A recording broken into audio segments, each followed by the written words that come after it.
2024년 6월이죠. 6월 7일 슈퍼탱커 임상 프로그램을 시작하도록 하겠습니다. 와주셔서 감사합니다. 우리 서로 박수로 환영하겠습니다.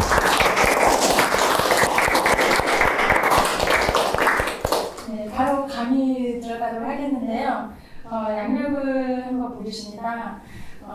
문성무 통일전략 센터장이신데요. 한국국가전략연구원이시고요. 네. 2008년에서 2009년 대한민국 육군 준장으로 계셨고요. 지금 현재 대진대학교 통일대학원 겸임 교수로 그렇게 계신 거죠. 네. 겸임 교수는 이제 그만뒀고요. 네. 지금은 그냥 할까요? 네. 그러면 김정은 이 국가론의 노림수와 우리 대응 전략이라는 주제로 강의를 바로 들어보도록 하겠습니다. 예, 감사합니다. 네.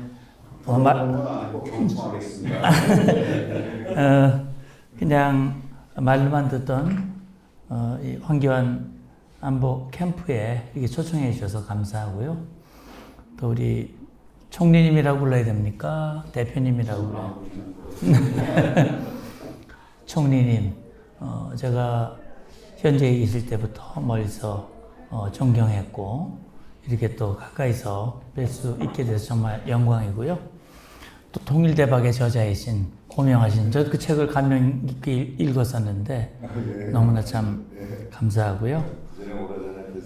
네, 그래서 저는 김정은이 통일 지우기를 지금 하고 있습니다.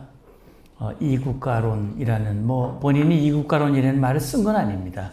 이제 우리가 볼 때 김정은의 주장을 요약하자면 이국가론인데 김정은이 이국가론이라고 말하는 것이 과연 무식결되는 문제이고요. 그래서 이제 생각을 했고요. 제가 지난주부터 조금 바빴습니다. 저는 이제 말씀하셨듯이 연구원에서 저희가 있는 그 연구원은 이상희 전 국방장관이 초대 원장을 했고요. 지금은 한민구 전 국방장관이 지금 제가 있는 연구원의 원장을 하고 있습니다. 저는 통일전략센터장을 맡고 있고 지금 이제 명함을 제가 드렸습니다만 지금 저희 연구원에서 이 국가안보전략이라고 하는 월간지가 나오거든요. 이게 이제 국가안보전략이라고 하는 안보 전문 월간지입니다. 이게 지금 이제 한 2, 3년 정도 됐거든요. 제가 요거 이제 편집장도 지금 같이 맡고 있습니다. 그러니까 한 달에 그 달의 안보 사항을 아주 컴팩트하게 요약을 해가지고 남북 관계부터 해서 이제 국제 관계까지 정리한 내용인데 오늘 제가 이거 드리려고 몇 권 가지고 왔습니다. 그리고 이제 저는 지금 그 라디오 진행을 하고 있습니다. 혹시 KFN이라고 들어보셨나요? Korea Forces Network 그래가지고 원래 국군 방송 라디오였습니다. 최근에 이름을 좀 국제화한다 그래가지고 KFN TV, 과거에 국방 TV가 KFN TV로, 그다음에 국방 FM 라디오가 KFN 라디오 이렇게 이제 해가지고 저는 아침마다 그 라디오 진행을 합니다. 하루에 2시간씩 월요일부터 금요일까지. 이게 오늘도 아침에 2시간 라디오 진행을 하고 왔는데요. 한동안 총선이다 뭐자 이런 이슈로 해가지고 안보 문제가 조금 묻혀 있었습니다만 최근에 김정은이가 복합적인 도발을 하고 있잖아요. 아시다시피. 특히 지난 달 말 또 3월 초 정말 상상할 수 없는 그 오물 테러를 했거든요.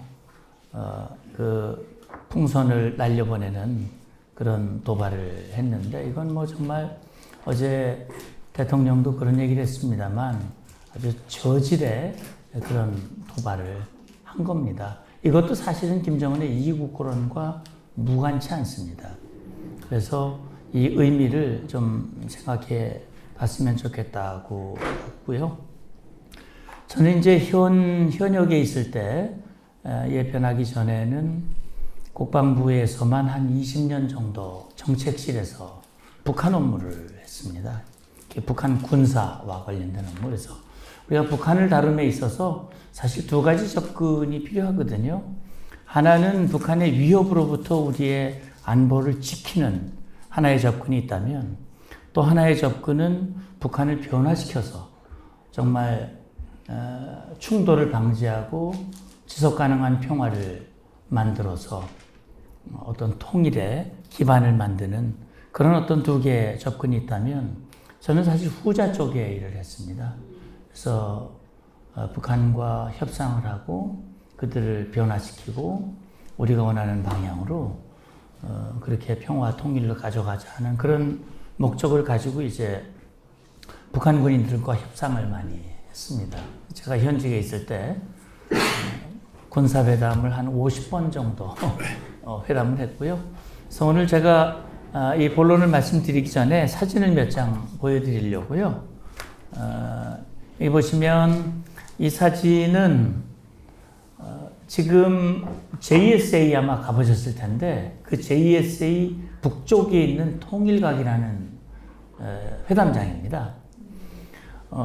여기서 2018년 5월에 문재인 당시 대통령이 이곳에 가서 김정은과 이 번개 미팅을 했던 곳이 바로 여기입니다. 근데 최근에 재밌는 사실은 김정은이가 여기 통일각이 통일 때 통일각에 이름이 없어졌어요.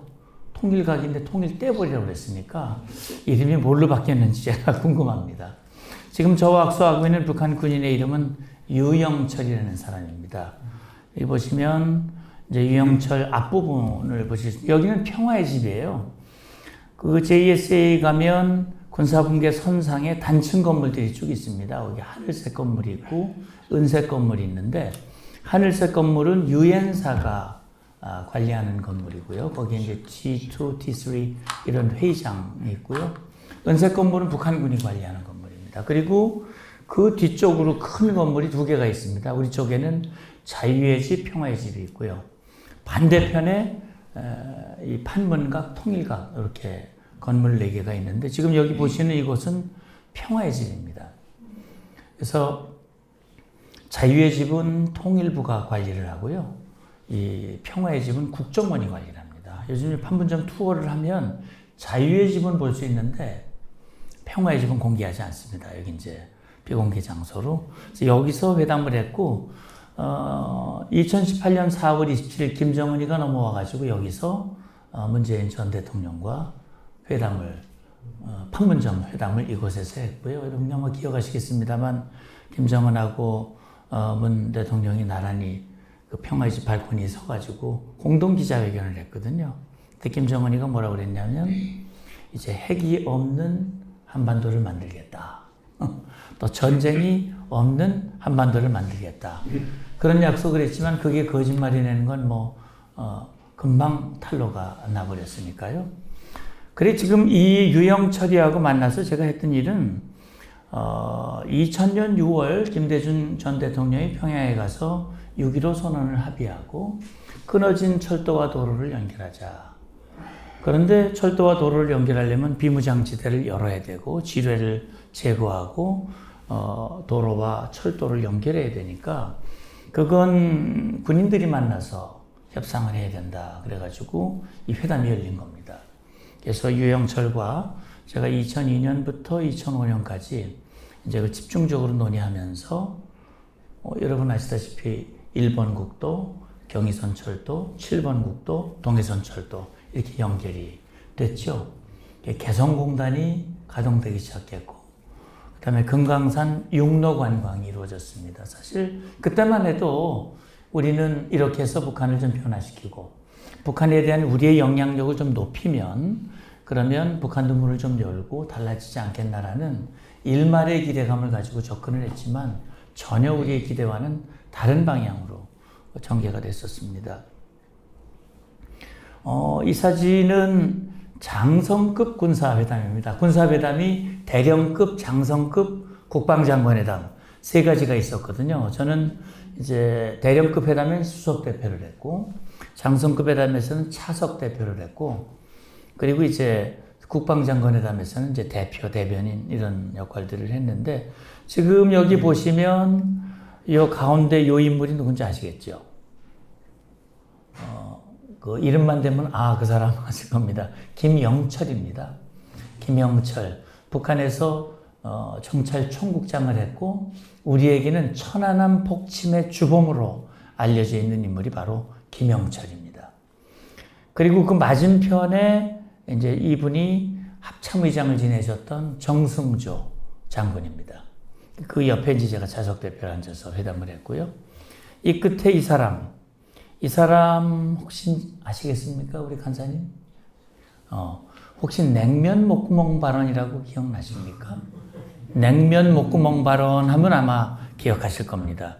2018년 9월 당시 평양에서 회담이 있었죠. 최근에 그때 합의한 9.19 군사합의가 전면 백지화되는 결정을 정부가 했는데 이 리 선권위가 그때 당시 조국평화통일위원회의 북측 조평통위원장을 했습니다. 근데 이때 저와 회담을 했을 당시에 이 사람의 계급이 상좌였거든요. 우리 계급하고는 좀 다르죠. 우리 계급으로 치면 중령입니다. 대대장급. 한 중령쯤 되는데 이 선권위가 많이 컸어요. 그래가지고 조평통위원장이 됐고요. 지금 이 사람이 뭘 하냐면 통전부장을 하고 있습니다. 통일전선부장. 그러니까 조선노동당 통전부장인데 김정은이가 통일 빼 그러니까 그 통일전선부가 이름도 바뀌어버렸어요. 조선노동당 중앙위원회 19 이렇게 이름이 바뀌었습니다. 근데 그렇다고 통일전선 안 하는 거 아닙니다. 합니다. 북한이. 그래서 이제 장성급 회담은 원래 사실 여러분 99년에 1차 연평해전이 있었고요. 2002년 월드컵 당시에 2차 연평해전이 있었습니다. 그리고 이제 우리 357 참수리정이 그때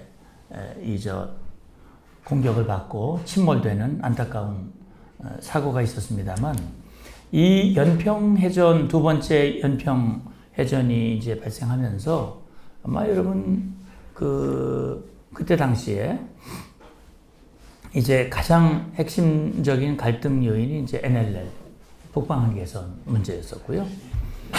그리고 이제 이때 이제 노무현 정부였었죠. 노무현 정부 당시에서는 어쨌든 서해를 좀 평화의 바다로 만들어 보자. 그러려면 책임 있는 당국자들의 회담이 필요하다. 그래서 이제 장성급 회담이 만들어졌습니다만 역시 이것도 북한이 자기들에게 필요한 것들만 와서 얘기하고 필요한 것만 얻어먹었죠. 말하자면 2004년에 육사 합의서라고 하는 게 있었습니다. 그러니까 우리가 요구했던 서해 충돌 방지, 그리고 북측이 요구했던 심리전 중단, 수단 철거. 그래서 2004년에 사실 대북 확성기, 그 다음에 전광판이라고 혹시 들어보셨습니까, 선생님? 전광판이 있었습니다.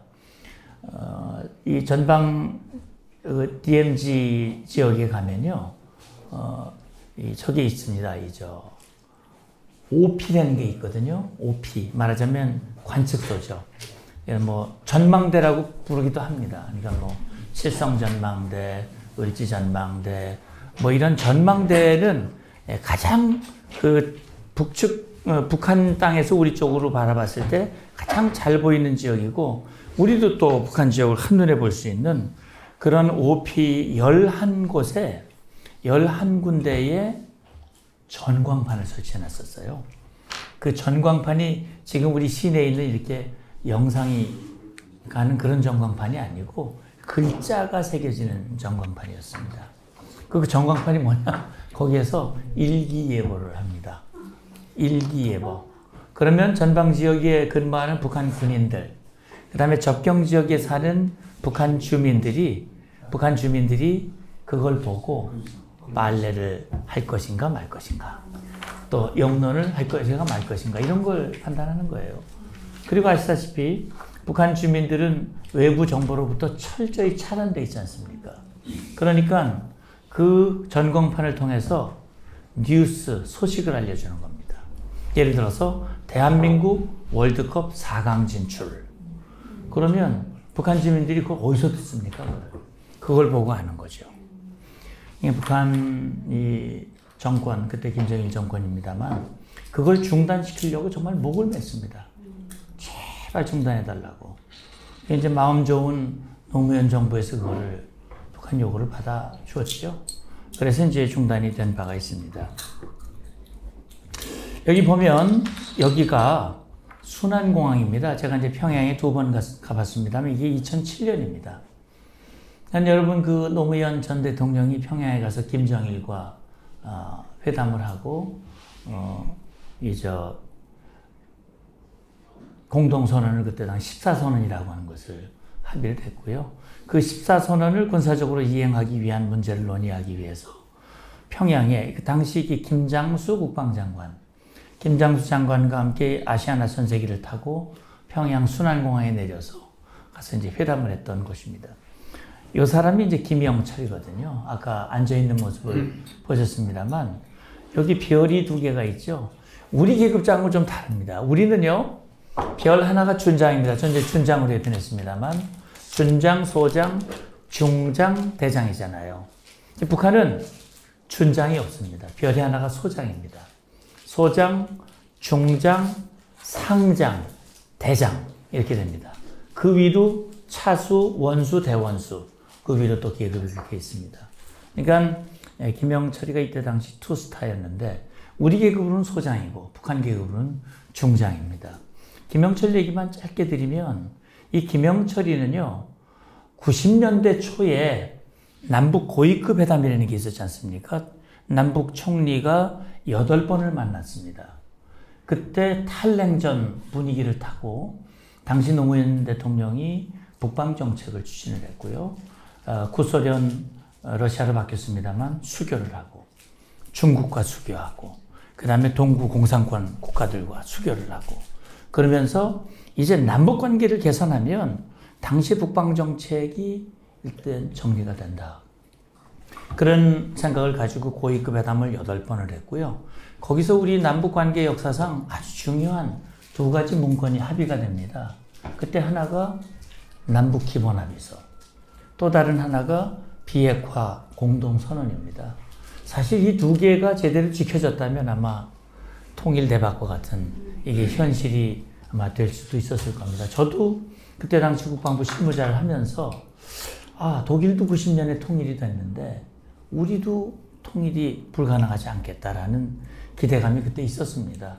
그리고 사실 뭐 조선일보, 동아일보 이런 사설에서도 그런 논조에 그 논설들이 실렸었거든요. 그런데 어쨌든 북한 정권은 그럴듯한 합의를 해놓고 돌아가서 하나도 지키질 않습니다. 그게 이제 그들 정권의 속성이죠. 그러니까 결국은 그때 당시 북측 대표단 7명 중에 김영철이가 그 중에 1명이었습니다. 근데 김영철이가요, 아주 똑똑합니다. 말도 잘하고요. 아주 논리가 분명하고, 아주 임기응변도 잘하고, 그리고 어떻게 보자면, 김영철이는 협상의 달인이라고 그럴까? 꾼입니다, 꾼. 이 사람들이 정치군관입니다. 이 사람들은 이 분야에서만 아주 10년, 20년, 30년 있어왔던 인물인데, 근데 이 김영철이가 그때 당시 말이죠, 회담으로 나올 때, 그 직책이 정찰국 부국장이었습니다. 혹시 정찰국이 어떤 역할을 하는 조직인지 혹시 아십니까? 남파원적 관련된 아닙니까? 그렇죠. 이 정찰국이 말이죠, 무장공비, 무장간첩, 특수부대 이런 요원들을 훈련시키고 난파시키고 그래서 정보를 수집할 뿐만 아니라 남한 사회를 혼란시키고 그 다음에 테러 이 하는 조직이 바로 정찰국입니다. 그 1968년 1.2.1 사태 기억나시죠? 박정희 대통령을 시해하기 위해서 그때 특수부대 1.2사군 부대가 서울 세검정까지 왔었습니다. 그때 우리 군경과 총격전이 벌어졌고 그때 31명 중에 29명이 사살되고 1명이 생포되는데 그 사람이 김신조입니다. 근데 그 김신조 1.2사군 특수부대를 지휘하는 조직이 정찰국이거든요. 이 정찰국의 부국장이 회담 대표로 나왔습니다.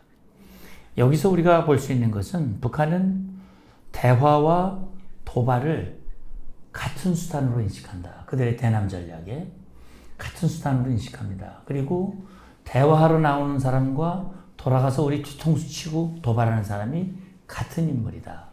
근데 결국은 북한의 대남 전략을 화, 전, 양면 전략, 전술이라고 부르는 이유가 바로 여기에 있습니다. 건국전쟁 보셨잖아요. 그때 김구 선생이 평양에 갔지만 이 화전 양면 전략에 어떻게 보면 노란한 결과가 되고 만 것이죠. 그러니까 김영철이가 바로 그런 인물입니다. 이 김영철이가 잘하는 것 중에 또 하나가 있습니다. 그게 뭐냐면 거짓말입니다. 거짓말 같지 않게 거짓말을 하거든요. 그러니까 이 사람이 거짓말하는 건지 아닌지를 구분하기가 대단히 어렵습니다. 그래서 회담할 때 굉장히 어려웠는데 어쨌든 이 김영철이가 자기는 김정일 최고 지도자와 언제든 만날 수 있다고 그래가지고 에이 거짓말 그런 생각을 했는데 이게 제가 만난 게 이게 2007년이었거든요. 근데 그로부터 2년 후에 김영철이가 별 4개가 됩니다. 포스타가 되고요. 정찰 총국장이 됩니다. 근데 여러분 아시다시피 북한에 말이죠.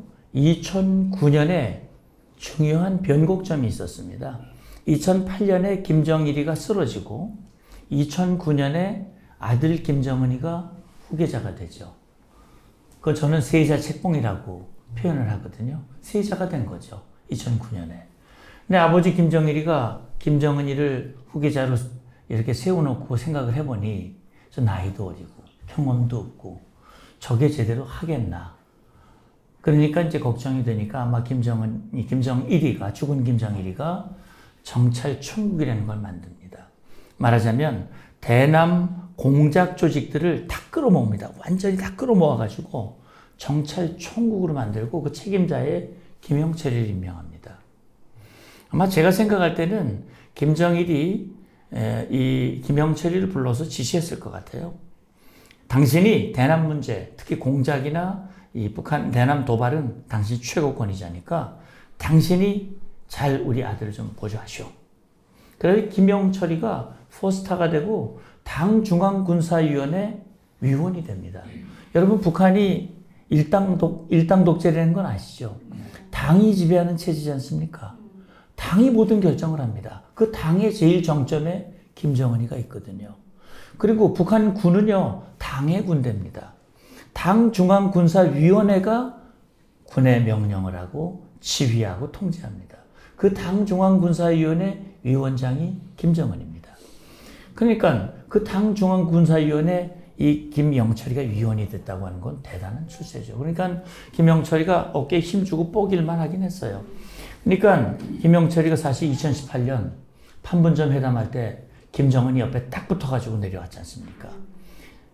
저기 싱가포르 갈 때도 딱 붙어 있었고 하노이에 갈 때도 붙어 있었고 그 다음에 미국에 이 김영철이가 특사로 김정은 이 친서를 들고 트럼프를 만나러 갔었습니다. 그 인물이 바로 김영철입니다.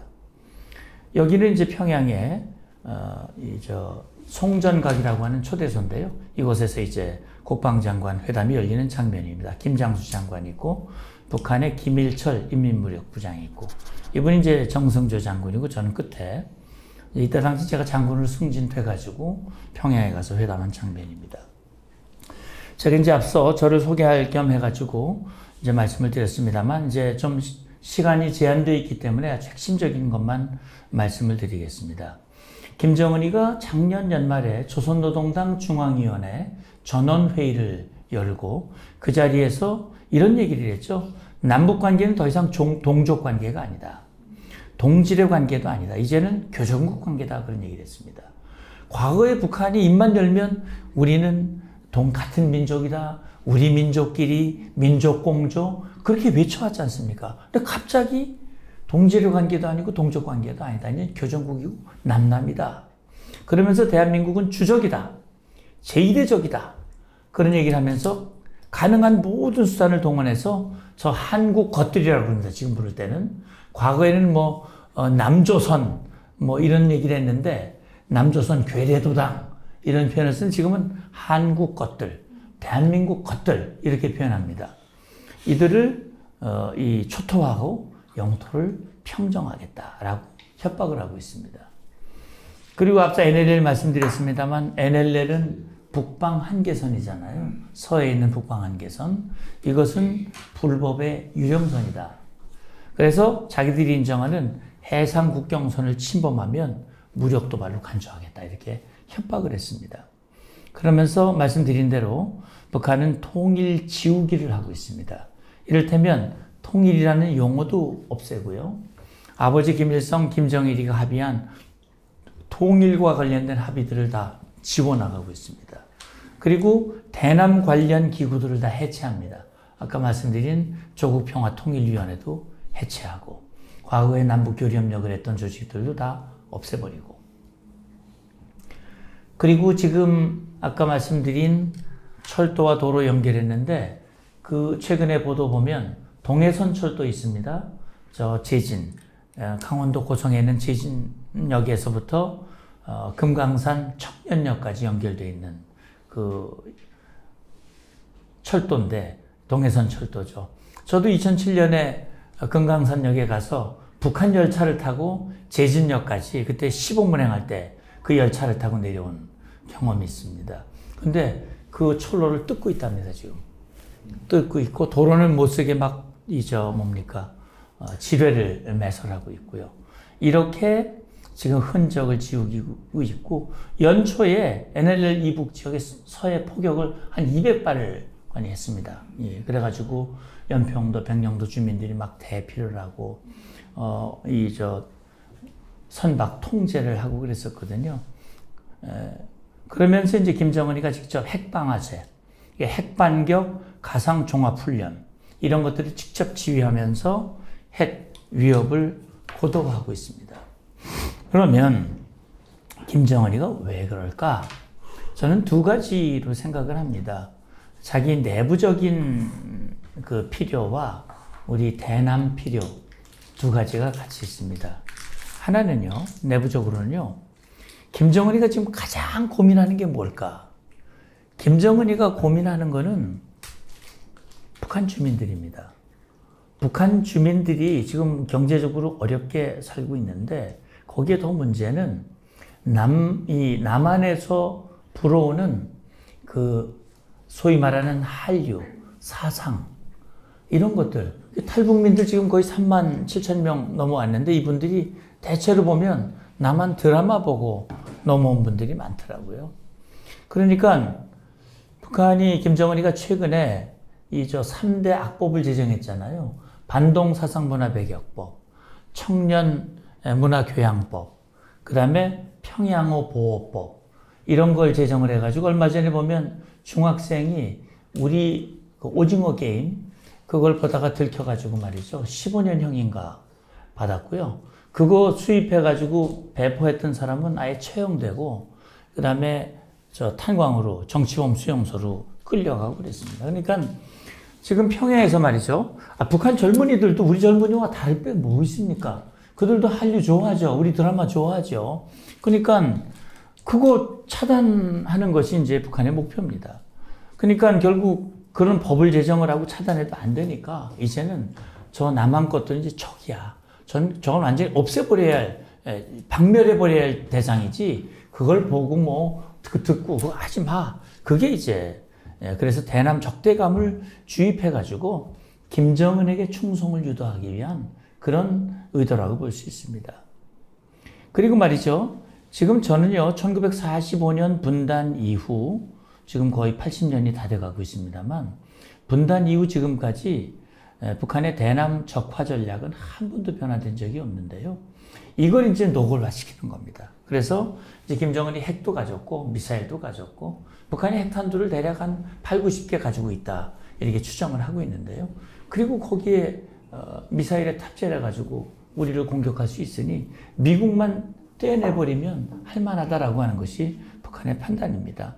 그래서 말씀드렸습니다만 북한은 당이 지배하는 체제이기 때문에요. 조선노동당의 강령이 어떻게 보면 최고의 어떤 그 룰이라고 볼 수 있습니다. 그 강령 전문에 보면 이 북한 조선노동당의 최종 목적은 한반도 전체를 공산사회로 만드는 것, 소위 말하는 적화 통일이 북한의 목표입니다. 김정은이는 말이죠, 최근에 지금 소위 말하는 신냉전 질서라고 하는 것을 최대한 활용을 하고 있습니다. 그러니까 푸틴이 러시아가 우크라이나를 침공을 했고요. 그리고 하마스가 이스라엘을 공격하고, 어떻게 보면 서방과 반서방, 이게 갈등을 하면서 국제사회가 이합집산을 하는데, 특히 중국 같은 경우는 중국몽을 지금 펼치고 있지 않습니까? 시진핑이 2012년 주석이 된 이후에 소위 말하는 중국 중심의 세계 질서를 만들겠다라고 하는 목표를 가지고 1대1로 초한전, 이런 것들을 전개하고 있습니다. 이게 이제 미국의 인도태평양 전략과 충돌하고 있고요. 소위 말하는 권위주의 독재 국가들, 중국, 러시아, 이란, 북한, 이런 권위주의 국제 질서를 교란하는 이런 권위주의 독재 국가와 미국, 영국, 대한민국, 자유민주주의를 가치로 하는 자유민주 국가들과의 대립이 이어지고 있는데, 그러다 보니까 지금 유엔 안보리가 사실 유명무실화되고 있습니다. 소위 말하는 상임이사국이라고 하는 러시아와 중국이 자기들이 동의해서 만든 유엔 안보리 결의를 스스로 부정하고 위반하고 있어요. 예를 들어서 북한이 탄도미사일 기술을 이용한 도발은 명백히 유엔 안보리 결의 위반이고 그건 추가 제재의 대상입니다. 그런데 중국과 러시아가 노골적으로 북한을 지지하고 두둔하고 있습니다. 북한이 핵을 개발하고 미사일을 쏠 수밖에 없게 만든 장본인은 미국이다. 미국이 끊임없이 북한을 위협하고 북한을 두렵게 만들었기 때문에 김정은이가 어쩔 수 없이 핵을 만든 것이다. 그러니 이 책임은 미국에게 있다. 그런 식으로 북한을 두둔하고 있습니다.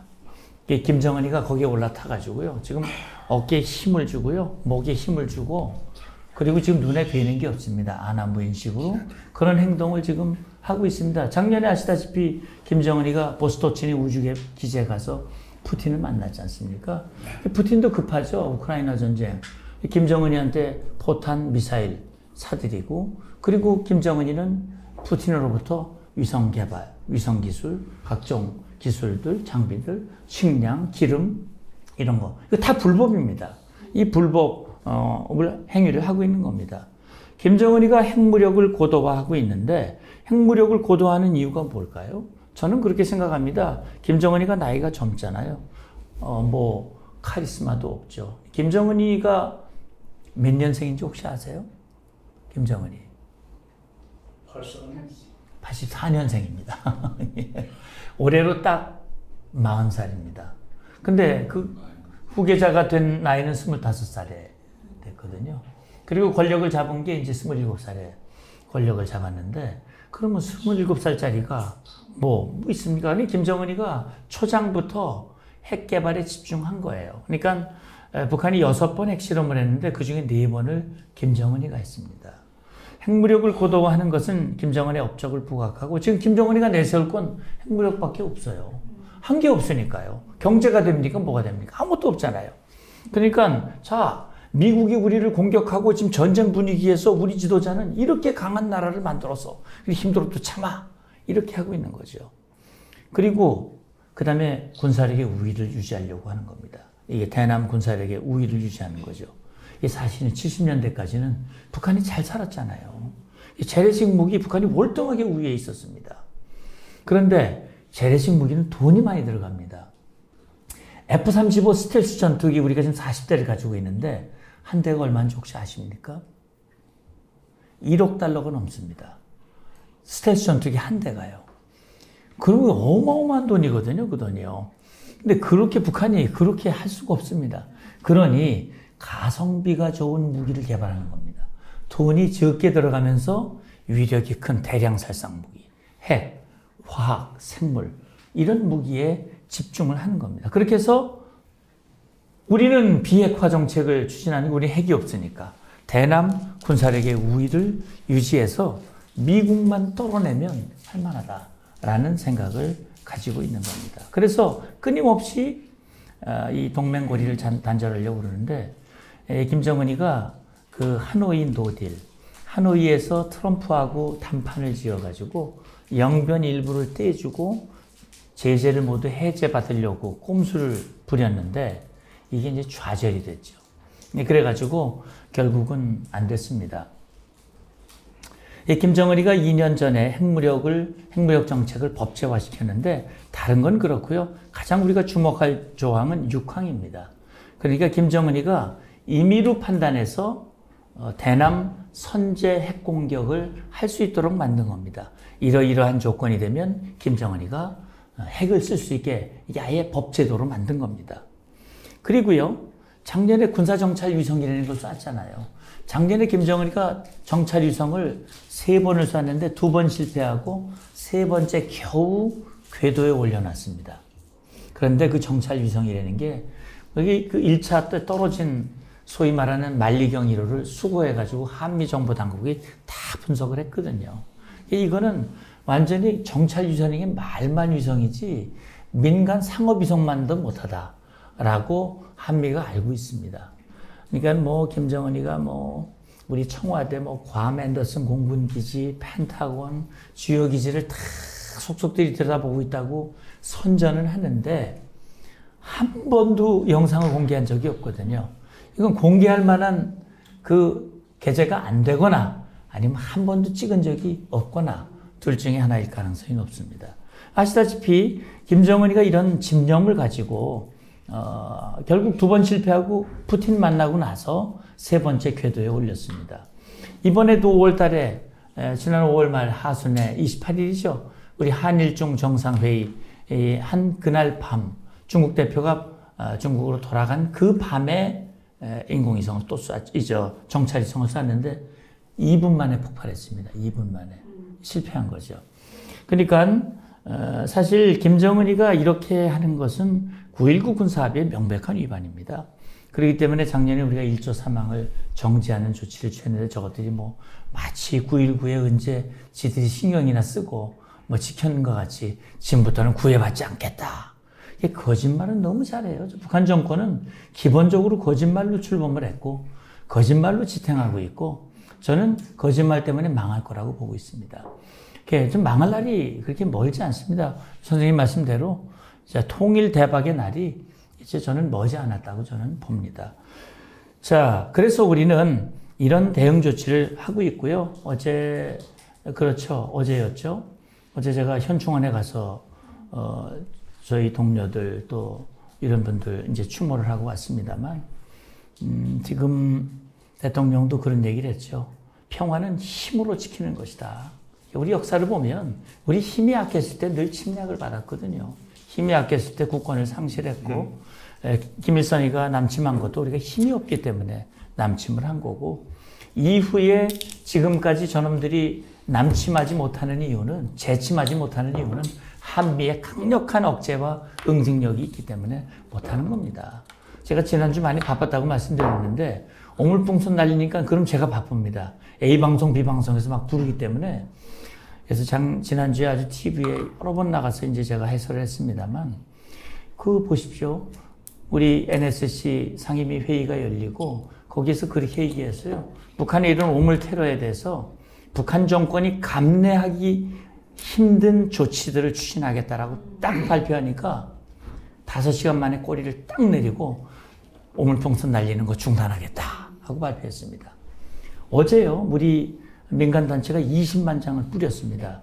저것들이 뿌리면 100배로 응징하겠다고 그랬는데 아직 아무 말도 못하고 있어요. 왜? 날리면 확성기 켜는 겁니다. 확성기 제가 켜야 된다고 얘기를 했습니다. 네? 그러니까요. 이건 이제 시간 관계상 지나가겠습니다. 이게 NLL인데요. 그러니까 이 NLL이 사실 그동안 굉장히 쟁점이 됐었고요. 이게 1953년 정전일정 체결될 당시에 바다 경계선 합의가 안 됐기 때문에 여기서 파란 선이 이게 NLL입니다. 그러니까 이 정전협정에는 안 나오지만 당시 유엔군 사령관이 바다와 공중에서도 충돌 방지가 필요하다. 그래서 우리 5개 섬, 백령도로부터 우도까지 5개 섬과 북한 해안선의 대략 중간선으로 이 NLL을 설정을 했고, 이 NLL이 사실상 남북 간의 해상 경계선 역할을 한 겁니다. 북한도 이걸 알고 있고 지켜왔어요. 그런데 이제 북한이 이걸 인정하지 못하겠다고 지금 억지를 부리고 있는 겁니다. 그래서 북한이 NLL을 무력화시키기 위해서 군사 도발도 했고, 사실 제가 나갔던 그 회담에서도 끊임없이 NLL 때문에 그 논쟁이 이루어졌습니다. 저는 그래도 군사회담을 하면서 NLL을 확고하게 지켰다고 하는 것은 전 자부심이라고 생각을 합니다. 해군 장병들은 힘으로 지키고, 저는 회담장에 가서 이걸 부당한 이 논리를 차단했던 그런 기억이 있습니다. 북한이 이제 미국을 향해서 적대시 정책을 폐기하라 이런 얘기 들어보셨을 거예요. 우리와 대화하고 싶으면 적대시 정책을 폐기하라 그랬는데, 북한이 그런 얘기를 합니다. 주한미군은 북침을 위해서 주둔하고 있고, 그 다음에 한미연합연습은 핵전쟁 연습이다 라고 얘기를 하고 있습니다. 그러면서 자위적 차원에서 핵을 개발했다. 그런데 사실 정전협정 체결 이후에 한미가 북한을 공격한 적이 단 한 번도 없습니다. 말이 안 되는 얘기입니다. 오히려 북한이 미국을 공격해서 푸에블로 나포도 있었고요. 정보기도 격추했었고요. 판문점 도끼만행. 제가 이때 이해에 소위로 임관했습니다만 판문점 도끼만행도 북한이 했습니다. 북한은 끊임없이 주한미군 한미동맹을 이간하고 그들의 대남 전략 목표를 달성하려고 그러는데, 평화협정 체결하자고 그러거든요. 이 평화협정이라는 게 73년에 파리협정 직후 월남이 월맹에 의해서 무력으로 공산화되잖아요. 김일성이가 딱 보더니 주한미군 나가라고 하는데 안 나가. 내보내는 방법이 간단하구만. 미국과 평화협정을 체결하면 되겠구만. 이게 이제 김일성의 계산이었습니다. 그러면서 끊임없이 미국과 평화협정을 체결하자고 주장을 합니다. 그러면서 남조선 너희는 자격이 없어. 평화협정 자격이. 왜? 당사자가 아니기 때문에.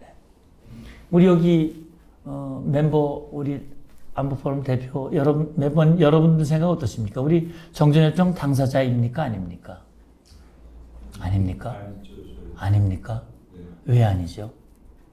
저희가 뭐 전쟁을 치렀으니까 저희도 예, 제가요 어쨌든 오늘 와서 이 결론을 제가 말씀을 드리면, 우리는 정전협정의 명백한 당사자입니다. 이제 전쟁 말씀을 하셨습니다만, 6.25 전쟁 당시에 유엔 안보리 결의에 의해서 미군 중심의 유엔군이 만들어졌죠. 그리고 한국군은 당시 이승만 대통령이 메가더 사령관에게 한국군을 좀 지휘해달라. 한국군에 대한 지휘권을 유엔군 사령관이 가졌습니다. 그래서 한국군은 유엔군과 함께 전쟁을 치렀습니다. 당연히 전쟁 당사자죠. 그리고 정전협정이 51년 7월부터 정전협정이 이어졌는데, 그 정전협정 협상에 우리 대표가 2년 동안 참석했습니다. 대표로서. 백선엽, 정일권 이런 분들이 대표였습니다. 우리 대표였어요. 근데 우리가 이제 당사자가 아니라고 생각하는 분들이 대개 보면 이승만 대통령이 반대하지 않았냐. 또 우리는 서명 안 한 거 아니냐. 그래서들 이제 그런 생각을 하는데, 대통령이 반대한 거 맞습니다. 그리고 서명 안 한 것도 맞습니다. 그런데 궁극적으로는 찬성을 했습니다. 이 대통령이. 서명은 안 했지만 유엔군 사령관이 서명했잖아요. 유엔군을 대표해서. 그러면 우리가 정전협정을 지킬 책임이 있습니까? 없습니까? 있습니다. 정전협정을 우리가 지켜야 할 책임이 있다면 정전협정에 명시된 권리도 우리는 가지고 있습니다. 그래서 우리는 정전협정의 당사자입니다. 그러면 이 정전협정이 53년 7월부터 지금까지 유지되고 있는데, 이 정전협정이 언제까지 유효합니까? 기한이 없죠. 기한이 없죠. 62항에 명시되어 있습니다. 정전협정 62항에 뭐라고 되어 있냐면, 정전협정은 정치적 수준에서 평화적으로 해결될 때까지로 되어 있습니다. 그래서 정치적 해결을 위해서 1954년 제네바에서 평화회의가 열렸습니다. 그때 당사자들이 참여했는데, 대한민국이 참석했을까요? 안 했을까요? 했습니다. 변형태 외무부 장관이 당사자로서 참여했습니다. 이게 당사자입니다. 근데 그때 뭐 합의가 안 됐으니까 정전협정은 계속 유효한 거죠. 그리고 1996년부터 2년 동안 제네바에서 역시 사자회담, 평화회의가 열렸습니다. 저도 대한민국 대표단의 일원으로 그 회의에 6번 참석을 했었습니다. 물론 회담이 결렬됐기 때문에 정전협정을 평화협정으로 바꾸는 합의는 못했습니다만 어쨌든 우리는 당사자입니다. 그래서 북한이 우리 보고 당사자가 아니라고 얘기를 하고 있고 우리가 그렇게 생각하면 북한 주장을 지지하고 동조하는 결과가 됩니다. 저는요 이렇게 보시면 됩니다. 협정이 평화를 보장한 일이 없습니다. 그러니까 2차 세계대전 때도 영국의 총리가 아데나우 총리, 영국 총리가 뭐 히틀러하고 평화협정 체결하고 이게 우리의 평화를 보장해준다 그랬지만 웬걸 히틀러가 바로 이 폴란드를 침공하면서 2차 세계대전이 발발했지 않습니까? 평화는 협정이 보장해준 역사적 전례가 제로입니다. 하나도 없습니다. 그러면 한반도의 평화는 협정을 맺는 게 문제가 아니라 평화 상태를 만드는 겁니다. 그러면 평화를 위협하는 요인을 제거해야 됩니다. 그게 뭐냐? 북한 핵입니다. 그래서 안보리 결의에 이렇게 되어 있습니다. CVID. 완전하고 검증 가능하고 되돌이킬 수 없는 폐기입니다. 이게 현실적으로 이루어져야 됩니다. 그래야 이 땅의 평화가 가능합니다. 그러니까 앞으로 평화협정은 이렇게 돼야 되고 한미동맹과는 별개라고 저는 생각합니다. 이게 이제 우리가 한 5분 정도 늦게 시작했거든요. 그래서 조금만 하고 이제 정리를 하겠습니다. 한미동맹 그 건국전쟁에도 명확히 나옵니다만 한미동맹은요 사실은 6.25 전쟁이 우리에게 아픔을 주는 고통과 고난이었다면 한미동맹은 오늘의 대한민국을 탄생하게 한 기회였다고 저는 봅니다. 그렇기 때문에 위기와 기회는 공존하는데 6.25 전쟁은 우리에게 정말 그 위기였지만 또 역시 그게 기회였다고 보고요. 그 한미동맹이 탄생하는데 중심 인물이 바로 이승만입니다. 이승만이 정전협정에 반대하면서 왜? 미국은 빨리 끝내고 돌아가려고 그랬거든요. 근데 미국이 전쟁에서 손 떼고 돌아가면 김일성이는 반드시 스탈린과 모택동과 손을 잡고 다시 재침하게 돼 있다. 한반도를 적화시키기 위해서. 근데 이승만이 그걸 정확하게 알고 있었기 때문에 미국 나가지 마라. 우리와 동맹조약을 체결하자. 당신들이 우리와 동맹조약 체결 안 하면 난 정전협정 끝까지 반대한다. 결국 아이젠하워가 반대를 하다가 동맹을 반대하다가 방공포로 석방 1953년 6월 18일 당시 정전협정의 가장 걸림돌이었던 포로 문제 이 방공포로를 이승만이 일방적으로 석방시켜버리죠. 결국 아이젠하워가 덜레스 장관을 보내고 영화에도 나오죠. 특사를 보내가지고 합의합니다. 이승만이 당시 동맹조약 체결하자. 그 다음에 빨리 전후복구를 약속해라. 강한 국군 건설을 약속해라. 통일을 지지한다고 약속해라. 오케이. 정전협정에만 동의한다면. 그래서 정전협정이 체결되고 일주일 후에 한미 상호방위조약이 가서명이 됩니다. 이 동맹의 출발입니다. 이승만이 없었으면 불가능한 겁니다. 저는요, 최근에 뭐 이게 많이 나오더라고요. 6.25 전쟁 당시에 이렇게 많은 미군들이 희생이 되고요. 특히 아이젠하워 대통령의 아들이 전사했습니다. 6.25 때 와서. 대통령의 아들이. 이건 놀라운 일 아닙니까? 그래서 우리가 한미동맹을 혈맹이라고 얘기하는 이유가 바로 여기에 있습니다. 저는 그렇게 생각을 합니다. 정말 강력한 힘. 그래서 뭐 즉강끝이라는 얘기가 나옵니다만 저는요, 1976년 독재 만행 때 박정희 대통령이 정말 명언을 얘기했어요. 미친 개에게는 몽둥이가 약이다. 저는 북한은 조폭 정권이라고 생각합니다. 조폭의 기질을 가지고 있습니다. 조폭은요, 주먹을 내세우고 있지만 그들이 가장 두려워하는 건 자기보다 조금 강한 주먹입니다. 조금 더 강한 주먹 앞에선 무릎을 꿇습니다. 북한 정권은 그렇습니다. 그렇기 때문에 말로 사정하고 비유 맞춰주고 그러면 잘해줄 것이다. 어림도 없다는 게 이미 수십 년간 입증이 됐습니다. 강력한 힘만이 그들을 억제하는 것입니다. 그래서 김정은으로 하여금 그 도발을 하면 얻을 것이 하나도 없다라고 하는 것을 보여줘야 되고요. 저는 그렇게 생각을 합니다. 지금 정부가 적어도 우리의 그동안 흐트러졌던 한미연합연습을 다시 재개하고 동맹을 강화하고 특히 작년에 워싱턴 선언은요. 저는 한미 상호방위조약의 버전 2라고 생각합니다. 이거는 굉장히 중요합니다. 그리고 여기서 NCG가 가동이 되기 시작했고요. 그저께 B1B 왔잖아요. 7년 반 만에 제2담 합동직격탄을 직접 투하하는 그 위력 시위를 했습니다. 이건 김정은에게는 정말 간담이 서늘하게 만드는 겁니다. 이건 우리 스텔스 기능을 가지고 있는 전투기 북한 레이더망에 안 잡힙니다. 그럼 몰래 들어가가지고 그냥 평양 지휘를 타격할 수 있거든요. 자, 그래서 저는 최근에 또 우리 신원식 장관이 샹그릴라 대화에 가가지고 프리덤 엣지 훈련을 합의했어요. 다영역 훈련입니다. 그래서 이 한미 1위 안보 협력을 강화하는 것은 저는 김정은이가 지금 극도로 예민해 있을 겁니다. 대북 전단 막 날라오지, 한미연합연습은 고도화되지, 북한 주민들을 흔들리지, 김정은이가 잠을 못 잘 수밖에 없어요. 지금 그런 상황입니다. 그러나 우리가 강대강 일방적으로 하는 것이 아니라 대화의 문을 열어놓고 우리가 이 담대한 구상을 내놨지 않습니까? 그래서 통일 대북 정책, 이렇게 해서 일체 도발을 불용하지만 과거에 이 정책이 북한 정권을 위한 그런 정책이었다면 이제는 북한 주민을 위한 그런 전략이 되어야 됩니다. 북한의 인권 증진, 분단의 고통을 해소하기 위한 그런 것이 필요하고요. 저는 그렇게 생각합니다. 김정은 정권이 스스로 바뀔 가능성은 저는 없다고 봅니다. 그렇기 때문에 이제는 북한 주민이 그런 능력을 가져야 되는데 최근에 유의미한 변화들이 나타나고 있습니다. 북한에서 또 당을 만든다든지 김일성, 김정일 이 사진에다가 페인트 추측하는 이런 거라든지 이런 움직임, 그 다음에 외국 공장에서 집단으로 스트라이크가 일어난다든지 이런 움직임들이 있습니다.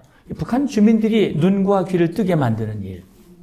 그 다음에 강력한 힘으로 김정은이가 아무리 핵미사일을 많이 가지고 있더라도 그걸 사용하는 순간 죽음이라고 하는 사실을 명확하게 보여줘서 핵을 가지고 있으니 쓸 수도 없고 그러니 대가 지불을 많이 해야 되고 안 되겠다. 내려놔야 되겠다라는 생각을 갖도록 만드는 것이 제가 주장하는 무용화 전략입니다.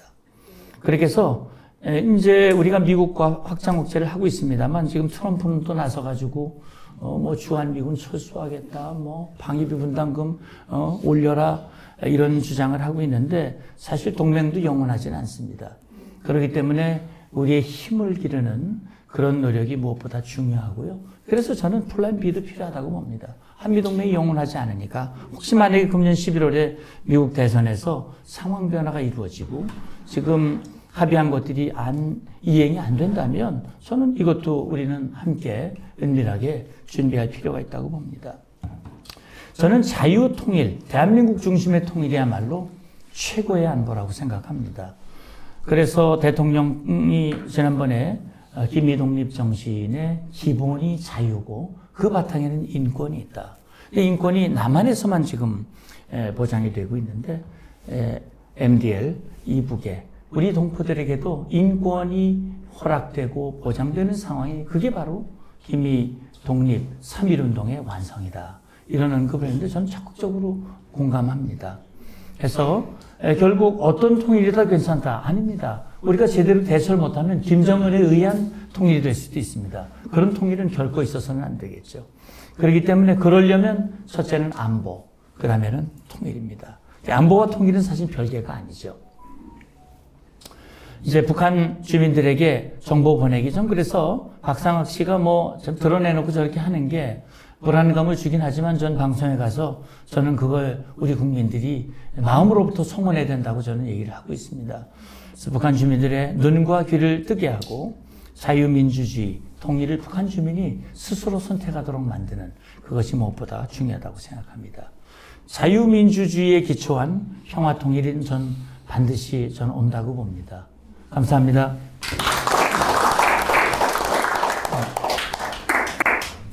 네, 정말 저희가 북한에 대한 이런 부분을 어렴풋이 않았던 것들을 이렇게 자세하게 핵심적인 부분들 잘 저희한테 알려주셔서요. 정말 흥미진진하게 들은 것 같습니다. 감사합니다. 다시 한번 감사합니다.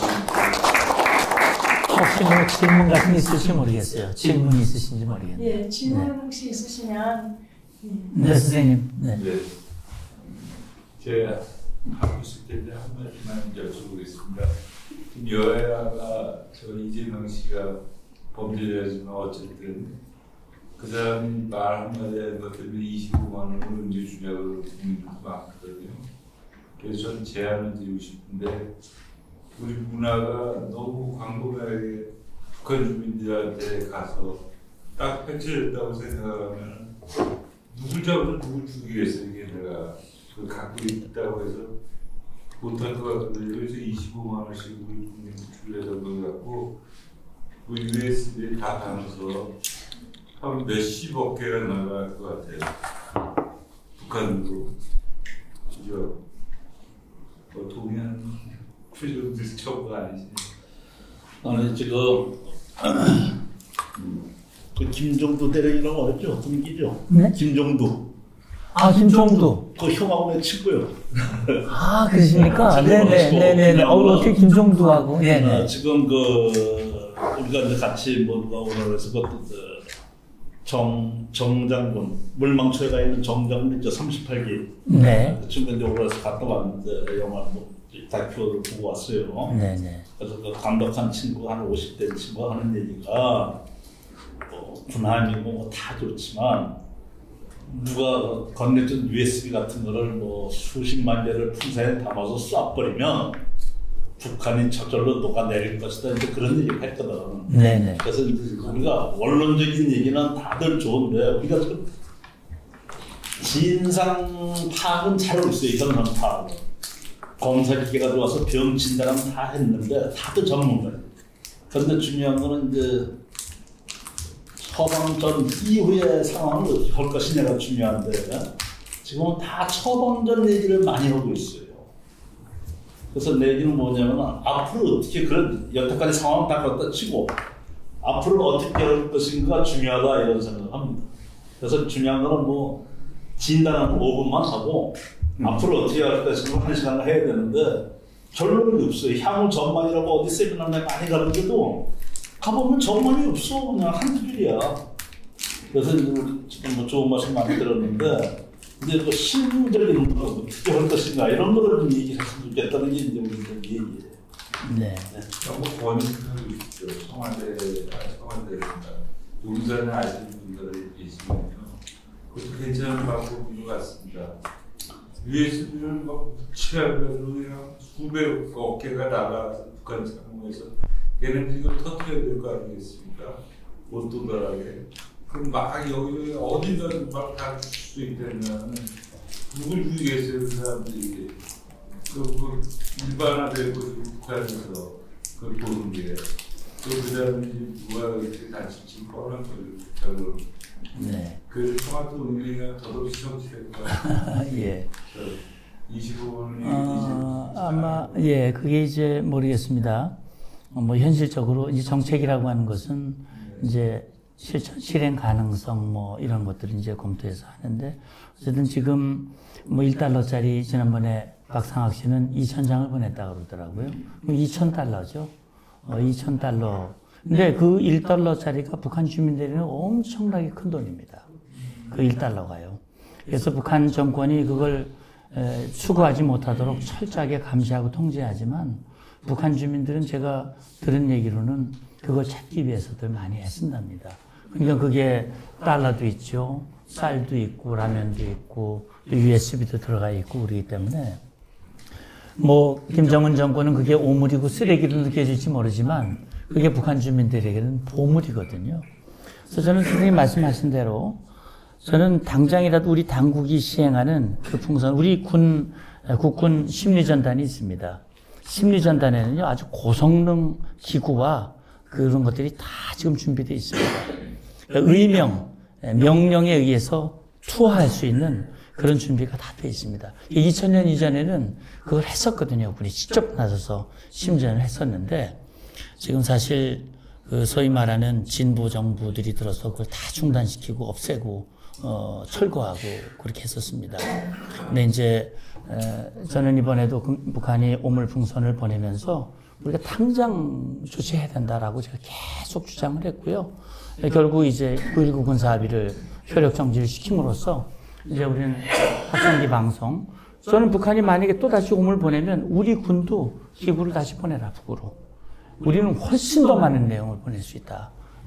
그걸 우리 저쪽에서 군 당국이 나서서 보냈다면 우리 군 당국도 나서서 상황 조치할 수 있다. 그런 얘기를 했습니다. 그래서 지금 선생님 말씀하신 대로 진단도 중요하지만 처방과 실질적인 행동은 더 중요하기 때문에 가능한 그런 행동들을 말이 아니라 행동으로 실천으로 그렇게 할 수 있도록 저도 뭐 제가 지금 관에 있는 사람이 아니기 때문에 그러나 그렇게 조언하고 자문을 할 수 있습니다. 예, 또 있으십니까? 네네. 저는 교수 정윤의 신창민 교수입니다. 저는 최선 교수입니다.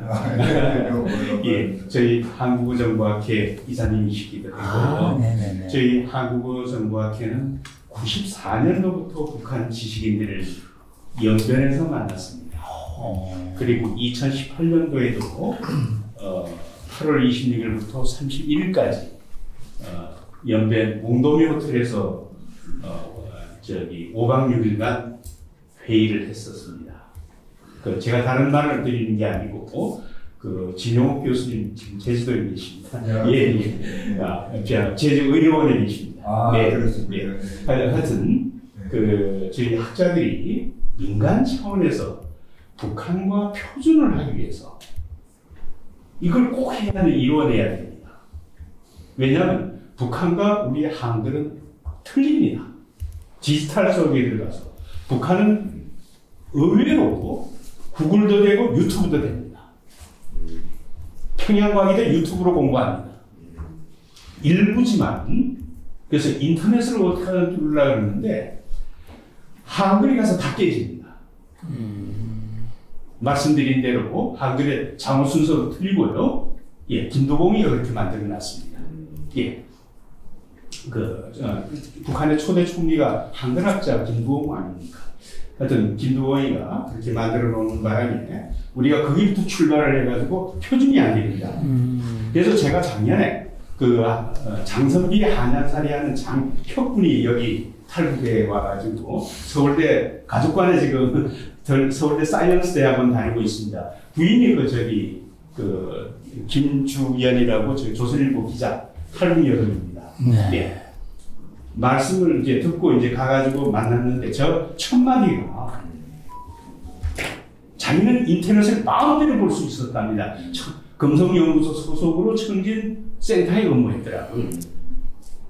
근데 한국 현실을 몰라가지고 자기 애인이 탈북을 자꾸 권유하는데도 내가 가가지고 어떻게 될 줄 모르니까 저를 만나자마자 왜 표준을 못했느냐. 자기가 6개월을 망설이다가 어떻게 괜찮을 것 같다 생각이 돼서 탈북을 해서 무려 태국까지 와야 됩니다. 저는 연변에 다니면서 아는 얘기입니다만 두만강가에 두만강 압록강을 건너려고 100만 명 이상이 탈북을 했습니다. 그 중에 3만 5천 명이 태국까지 와가지고 한국에 들어오는 겁니다. 96.5%는 다 잡혀서 중국 감옥소로 해가지고 동문 감옥소로 해가지고 넘어가는 겁니다. 저 2000년 초기에는 코를 띄어서 넘기는 걸 봤습니다. 동문에서. 제가 연변에 시장, 동문시장한테 부탁을 해가지고 그것만 하니까 말해달라. 우리 조선족들이 말해가지고 그 다음부터는 손목 묶어서 넘어갔습니다. 제가 부탁을 하는 겁니다. 우리 조선족 간부들한테, 공산당 간부들한테. 하여튼 여하튼간에 우리가 북한의 지식인들이 우리 좀 살려달랍니다. 우리 좀 도와주십시오. 2018년도에 1대1로 딱 때릴까 얘기를 합니다. 그것도 두 번째 만나는 친구였는데 최병규라고 사회 응원하겠습니다. 근데 우리가 제일 중요한 것이 저쪽에 지식인들이 볼 수 있도록 해야 됩니다. 인터넷은 유니코드입니다만 한글은 KPMG로 넘어가 버립니다. 우리 한글하고 저쪽 한글이 틀립니다. 우리 아래 한글을 쓰지만 저쪽은 창덕이라든가 단문을 씁니다. 워드 프로세스가 틀립니다. 하여튼 그런 표준을 좀 해주면 저쪽 지식인들이 우리의 상황을 알 수 있지 않겠느냐 하는 생각입니다. USB 아무리 동영상 보내면 뭐합니까? 우리의 현실을 볼 수 있도록 해주는 게 좀 필요하다고 저는 권유드립니다. 이 말씀을 좀 드려주시기 바랍니다. 네, 알겠습니다. 네, 중요한 얘기네요. 네. 뭐 누가 진행하는 건가요? 네. 저도 질문 하나. 네네네.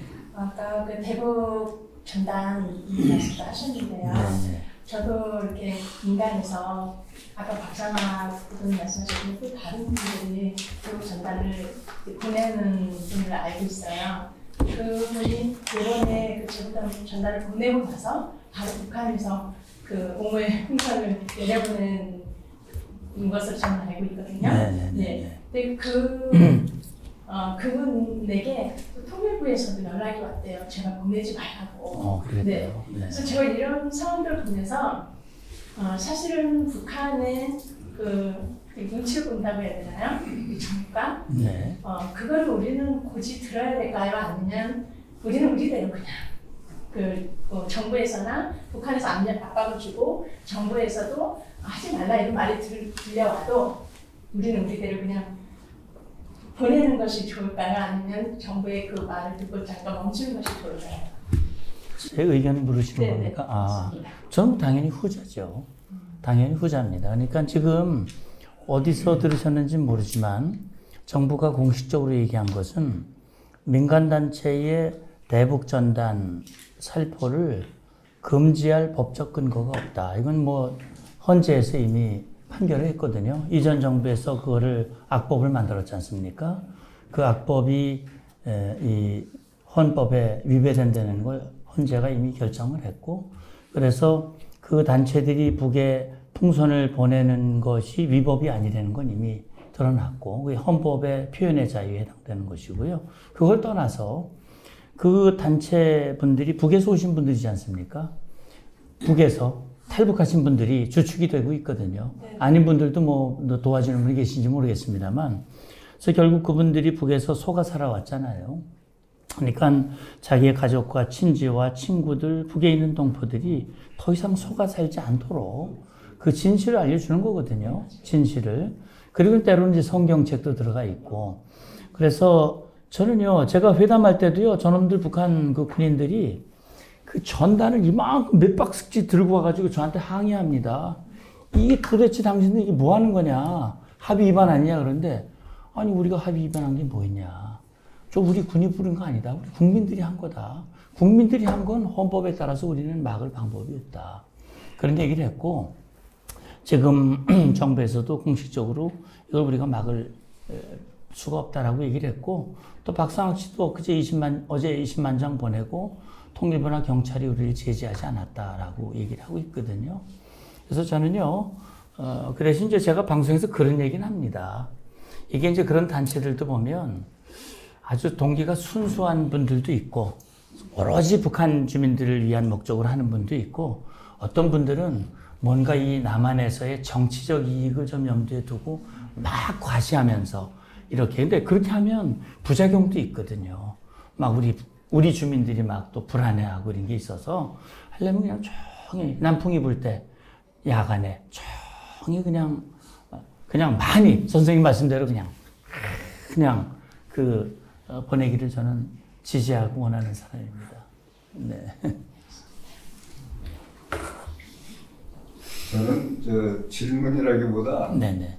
이수호가 지금 너무 잘 정리를 해주셨는데 네. 그동안에 이제 제가 30수년 동안 이제 통일 문제 이렇게 하면서 이제 통일 대박이라고 하는 거를 이제 정리를 해놓고 이렇게 하면서 이걸 우리 동포들이 국내에 있는 동포들이 전부 같이 공감을 해주면은 그래서 힘이 합쳐지면은 통일하는데 아주 결정적인 역할을 하겠다 이제 이렇게 생각을 하면서 쭉 해오고 있는데 지금 문재인 장모님 하시는 말씀 이렇게 들어보니까는 이 전체적인 흐름이 이 통일내박의 흐름하고 지금 똑같이 가게 돼 있습니다. 너무 반갑습니다. 그동안에는 정부에서 뭐 하는 거하고 이게 정말 우리가 실제적인 면으로 가는 거하고 완전히 틀려가지고 뭐 비핵 개방 참수인이 뭐 이런 식으로 그거는 그냥 반에 있는 사람이 공무원 입장에서 그냥 하는 얘기지 비핵 개방 참수를 가지고 통일이 되겠느냐고 그런 식으로 예를 들자면 그게 이제 수십 년 동안 지내왔는데 지금 윤석열 장모님 말씀하시는 거는 우리가 지금 실제적인 면을 가면서 통일내박을 추구하고 있는 거하고 너무 똑같아서 아주 너무 고맙습니다. 감사합니다. 사실 네. 저도 이산 가족 2세입니다. 제 아버님이 평안북도 철산이시거든요. 그래서 제가 평양에 가서 회담을 하면서도 그렇고 정말 통일을 위해서 일조할 수 있다는 그런 기대감과 사명감 이런 것들도 있었지만 저는 북한 군인들과 협상을 하면서 얻은 결론은 그렇습니다. 김정은이가 우리하고 뭐 대화를 해서 합의를 이행해서 뭐 변화가 되고 평화가 정착이 되고 이건 정말 이건 있을 수가 없는 얘기다라는 생각이 들고요. 결국은 북한의 이 잘못된 그런 노림수와 전략을 좌절시키고 김정은 정권이 아니라 아까 우리 선생님 말씀하신 대로 북한의 엘리트들 그 엘리트들이 이거 이대로는 안 된다. 이대로는 이건 안 된다. 다 끝이다. 이거 지난번에 그 목선 타고 넘어온 북한 가족이요. 자기 자녀들을 그런 상황에서 교육시킬 수 없다.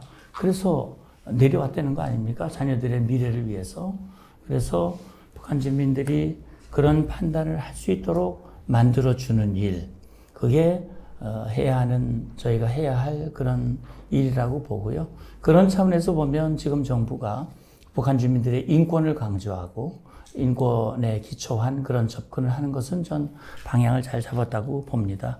그리고 뭐 말씀하셨습니다만 저는 그 위기와 기회는 공존하고 있는데 아까 말씀하신 대로 유엔 안보리의 어떤 형해화 기능이 제대로 발휘하지 못하는 이런 그다음에 지금 우리 국내 정치도 저는 뭐 정치하는 사람이 아니라서 잘 모르겠습니다만 우리 국내 정치도 걱정스러운 부분이 많지만 그러나 이것이 우리에게는 분명히 기회가 될 수 있다는 그런 믿음을 저는 가지고 있습니다. 그래서 우리 역사가 그래 왔고요.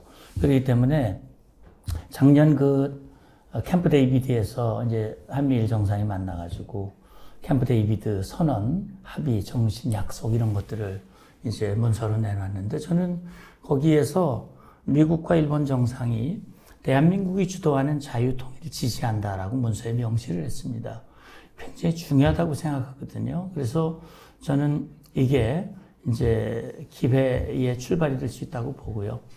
그래서 저는 기도하기는 뭐 전 크리스찬입니다만 이제 기도하기는 광복 100주년 2045년 이전에 통일 대한민국이 한반도에 수립될 수도 있겠다라는 그런 믿음과 기대로 지금 이렇게 다니고 있습니다. 이제 마치겠습니다. 감사합니다. 제가 이렇게 일을 하면서 보니까 통일부 얘기 오늘 나왔는지 모르겠는데 네. 통일부 얘기 나왔습니까? 통일부 얘기? 통일부에 관해서 뭐 얘기들 하셨나? 안 하셨어요? 네네 자세히는 안 했습니다. 네. 네. 통일부가 정말 변화가 필요한 곳이에요. 이 사람들은 한 70%는 저 왼쪽으로 가 있는 사람들이에요. 근데 밖으로 표현을 못해요. 안 하죠. 그러다가 때가 오면 확 또 펴요.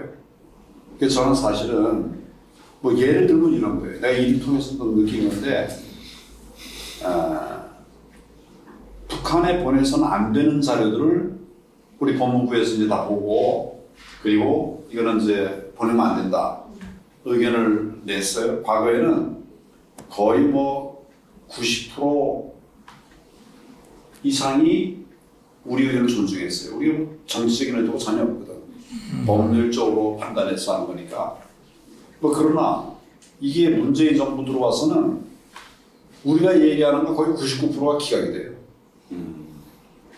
이게 무슨 말인지 아시겠죠? 예. 근데 현실을 내보고 그래서 내가 나중에 좀 몇 가지 조사를 해봤어요. 그랬더니 통일부 사람들이 통일부에 있는 자들이 출발부터 그렇고 우리하고 물론 이제 관계가 있겠지만 북한 쪽의 입장을 많이 이제 보고 있는 사람들이 모여 있는 곳이 통일부예요. 그리고 그렇게 된 뭐 예를 들어 통일 대학원이 있어요. 경남 대학에서 북한 대학원 대학교. 양문이 하는 거죠. 양문.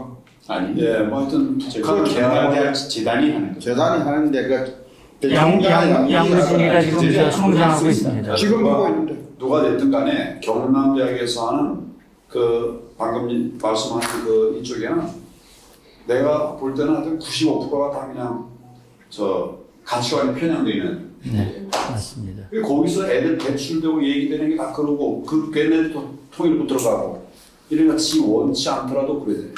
내가 그래서 검사 시절에 하나 공언한 게 있어요. 내가 나중에 한번 통일부를 바로 잡을 거다. 통일부가 바로 안 잡히면 그 뒤에 하는 사람들이 뭐 압니까? 통일 잘 몰라요, 그들이. 그러니까 하자는 대로 해. 좀 지나가다 보면 정부다 그러고 이거는 이렇게 되면 우리 통일 정책이 막 제자리를 못 잡는 거죠. 뭐 제가 기회가 돼서 얘기를 했습니다만 우리 박사님은 뭐 생각하시고 신 박사님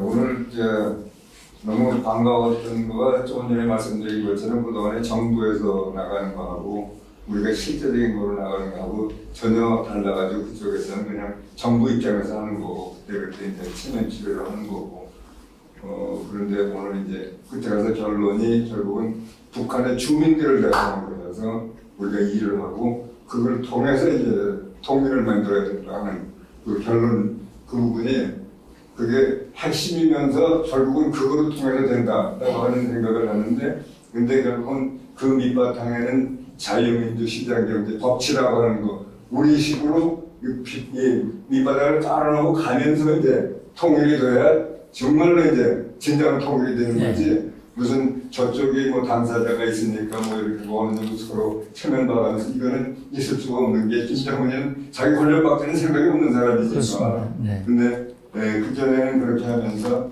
이쪽 정부하고 저쪽에도 정부가 있으니까 늘 뭐 협상하는 식으로 하는데 그거 백년하더라도 아무 소용이 없습니다. 결국에 가서는 이쪽 주민들이 결정을 할 때 이제 통일도 오는 거고 그걸 바탕으로 이제 통일 대박도 가는 거고 그래서 이제 기다리고 있습니다. 1분 20초인데 저 80세를 넘으시겠어요. 아까 고맙습니다. 옛날에 그 1988년도에 국정감사라는 게 새로 생겼어요. 새로가 아니라 회복이 된 거지. 옛날에 있던 게 없어졌다가 다시 이제 살아나가지고 국정감사를 봤는데 김기춘 그 당시 김기춘 여기가 총장이었어요. 검찰총장. 민주당 의원이 질문을 했어요. 그 김 총장은 북한에 대해서 어떻게 생각하느냐 이렇게 그 질문을 했어요. 야, 저 답을 뭐라고 해야 되나? 다들 그랬는데 요즘은 거의 다 정리가 되어 있습니다. 이분이 뭐라고 얘기했는가 하면 북한은 두 가지 성격이 있다.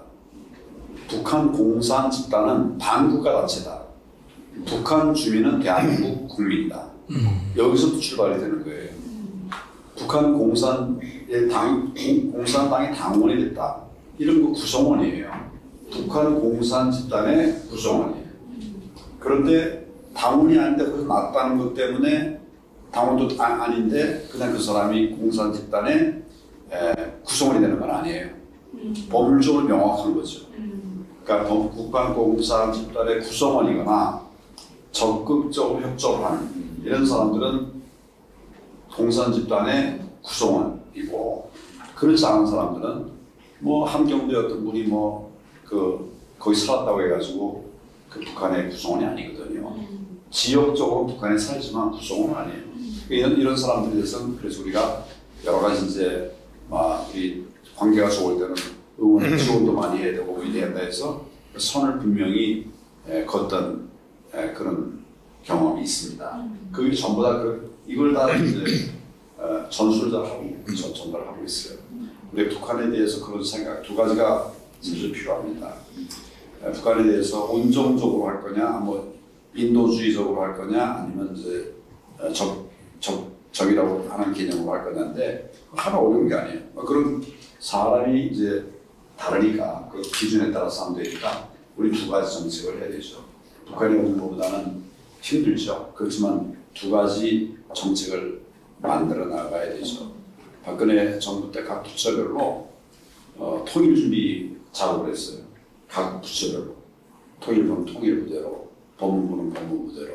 우리는 그래서 통일법무과라는 걸 만들었어요. 법무부에 통일법무과라는 걸 만들어서 거기서 이제 통일되고 나면 법률 문제를 어떻게 해결하냐에 대해서 아주 상당히 면밀하게 우리 학자들하고도 하고 또 탈북민들하고도 하고 현장의 전문가들하고도 해서 했습니다. 뭐 예를 들면 북한에서 결혼했던 사람이 피난 와가지고 여기서 다시 결혼했다. 그때 통일이 됐다. 그럼 이게 가족관계가 어떻게 되느냐. 이게 대본의 문제가 아니니까. 또 북한에 땅을 놓고 갔는데 나는 지금 여기 돌아갈 거라고 생각하고 통일을 희망했는데 거기 이미 살고 있는 사람들 있잖아요. 이 사람들하고의 관계가 어떻게 할 건가. 이런 게 이제 업을 쭉 한 거예요. 그걸 정치하게 각 부서별로 준비를 하다가 문재인 그렇죠. 문재인 정부가 들어서면서부터 그게 다 중단되고 다 무너졌죠. 그때 이제 북한 인권법도 그렇게 반대하는 걸 이제 결국 통과시켰는데, 근데 이제 이게 문재인 정부 들어가면서 다 무너졌어요. 지금 다시 회복시켜야 되는데, 아까 말씀드린 것처럼 통일 후에 직원들이 이게 구성이 시원치 않아서 이게 좀 잘 안 되고 있습니다. 나는 이걸 정말 한번 다 이렇게 갈아엎어야 된다. 이런 생각을 해요. 뭐 장관들 밖으로 되는 건 아니에요. 현장의 뿌리들 다 정리해서 이자들이 이제 제대로 된 자유 대한민국의 통일부가 될 수 있도록 그렇게 해야 된다고 생각을 합니다. 우리 북한 문제는 제가 이제 정석영 대표단을 이끌고 처음으로 96년도에 평양을 갔어요. 저는 그 고려호텔 그 지하 사우나도 해보고 노양선도 가보고 그 해주 공단도 가보고 이랬어요. 상당히 그때 우리는 대접을 잘해줘가지고 북한에 그걸 봤지요. 그래서 그 정동영이 초대 통일부 장관이었죠. 정동영 장관이 야구 신문 때 같이 했는데 이 양반이 뭐 장관 되자마자 개성공단 한다 해서 좀 한두 번 조금 오래 하니까 개성공단 한다 그래서 그 개성공단 하지만 저는 서천년 민주당 이제 김대중 대통령한테 스카우트에 갔거든요. 그때 장태환 장군 뭐 이래서 다 영입할 때 있잖아요. 김정건 비서실장 대구 경북사람 영입할 때 그때 제가 갔는데 16대 의원의 저 혼자 개성공단을 반대한 사람입니다. 그거는 우리 중소기업한테 전혀 도움이 안 됩니다. 그건 잘못하면 우리 남북 협상에 볼모로 잡힐 수 있다. 몰라 지금 맞는지 나 오늘 우리 총리님이 통일부에 좌파들이 많다는 소리를 듣고 깜짝 놀랐어요. 아 이거 좀 들다봐야 되겠구나. 현 정부가 좀 들다봐야 되겠고 이런 생각이 들고 네. 다음 시간마이로 얘기하겠습니다. 예. 감사합니다. 감사하고 우리 이제 용산 포럼은 뭐 나름대로 꽤 이제 오래 전통을 갖게 됐고 그동안에 우리 송석우 교수님께서 수고를 많이 하셨어요. 그래서 여러분들이 이제 다 이렇게 한 사람 한 사람이 뜻을 같이 하는 동반자, 동지가 되어주시면 되는 모르겠습니다.